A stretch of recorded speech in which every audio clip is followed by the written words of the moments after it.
True Consequences is a true crime and mystery podcast with stories based in New Mexico and the American Desert Southwest. I'm your host, Eric Carter-Landin.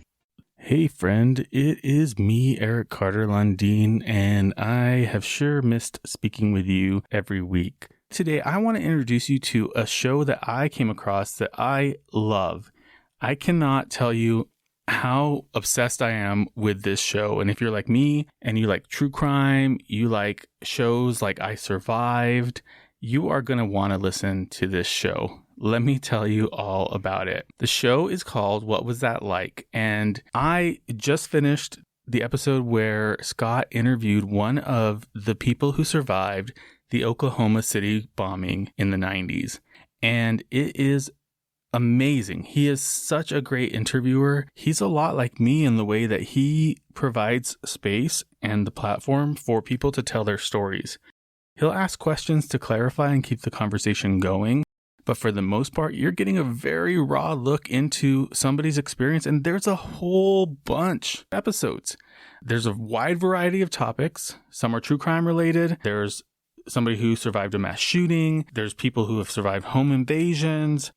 And then there's other more lighthearted topics, like people who have won lots of money. It's just a really well-produced show, really well done, and the variety of topics keeps you engaged. I'm just going to read you some of the titles of some of these episodes. He's got shows like Dan was mauled by a grizzly bear, Diana survived a plane crash, Whitney was shot 12 times. All of these people tell their stories to Scott, and it is incredible. So check out this clip that he sent me to share with you, and then go check out his show. Thanks for listening, and stay safe, New Mexico. Do you know someone who survived a plane crash? Have you ever met anyone who was attacked by a grizzly bear? Have you ever heard anyone tell the story of being shot in a mass shooting? Well, you're about to. I'm Scott Johnson, and I want to introduce you to the podcast that I host called What Was That Like? Every episode is a conversation with a regular person who's been through some type of extremely unusual situation. I find these people and they come on the show and tell the details of what happened firsthand. But rather than just tell you about it, I'll play you some clips from a few past episodes. In episode 56, I spoke with Leslie, who lives in Nashville. At that time, there was some major flooding in that area, and her house was right in the middle of the rising waters. Her garage was actually on fire because of a broken gas line, so she had to get out quickly, but everything was underwater. Then a stranger showed up on an old jet ski. He ended up coming up to the house and you've got to get on the jet ski. Well, here he is. It's a winterized jet ski, old jet ski. So it's got water in it. He weighs over 200 pounds. Then my friend Billy, who has been helping me these 3 days, he weighs around the same amount.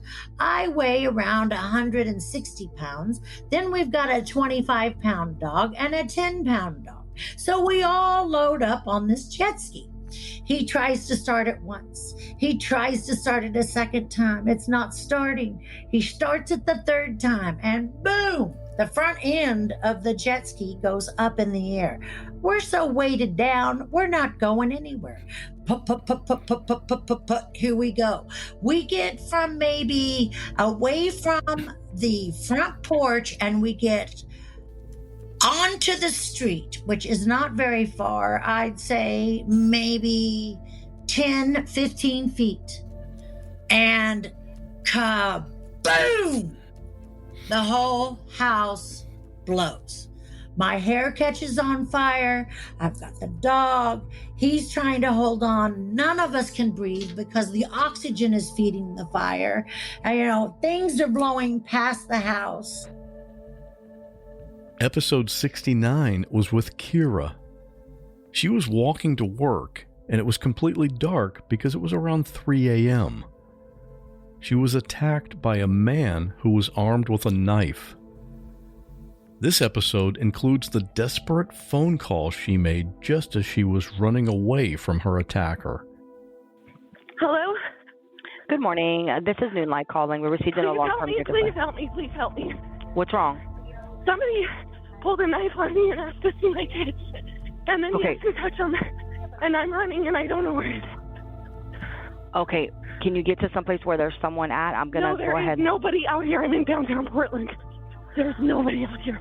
Okay. I'm going to go ahead and send the police. I have your location. Are you still tracking me? Yes. Please stay with me. Okay. Hold on one moment. I have someone dispatch. Give me just a moment. I can't hold anymore. I need you to dispatch on this Moonlight. Someone pulled a knife on her. She's running right now. She's on the phone with me. I see your light. Try to get to the chevron. Can you see the chevron? Get to the chevron. Miss Kira? Yeah. Yeah. I just an ambulance passed me, but there's nobody. There's nobody. I don't know where this guy is. Okay. Take some deep breaths. Did you stop running or are you still running? I can't run anymore. I can't. Okay, so you by the chevron? I'm by the chevron, but I'm scared of just standing here. Okay. Sorry. It's okay. My coworker's on the phone with the police right now. She's by the chevron. Someone pulled a knife on her and they're chasing her. He touched me. He fucking touched me. I can't believe I have a stun gun in my hand and I couldn't do anything. I was just fucking paralyzed.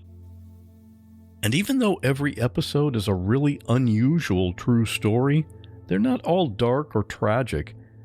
A recent episode was with Danny, who lives in New York City.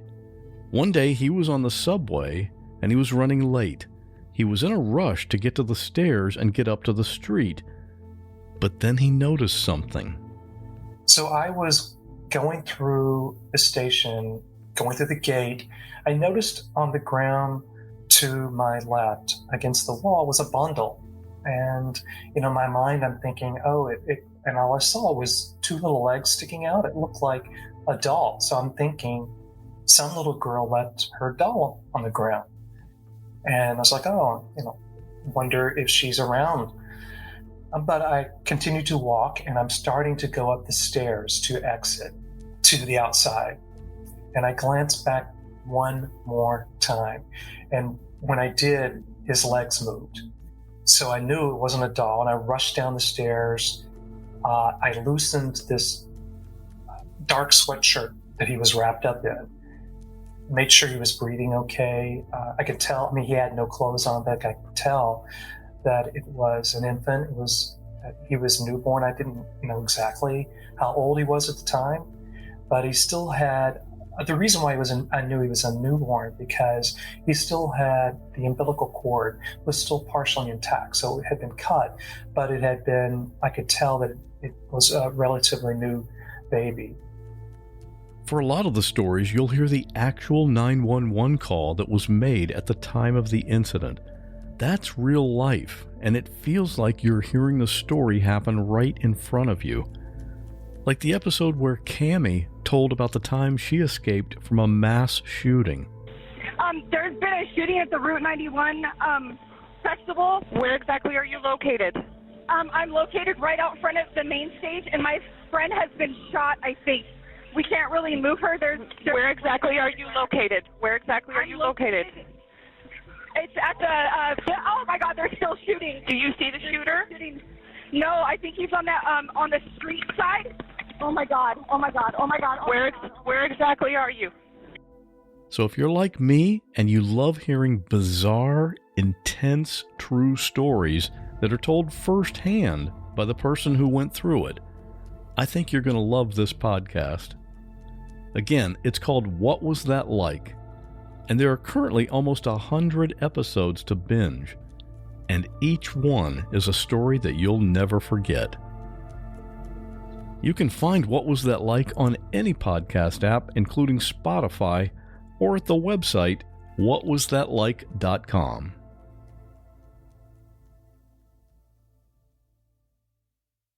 Thanks for listening to True Consequences. Follow me on Facebook and Instagram at True Consequences Pod and on Twitter at TrueConsPod.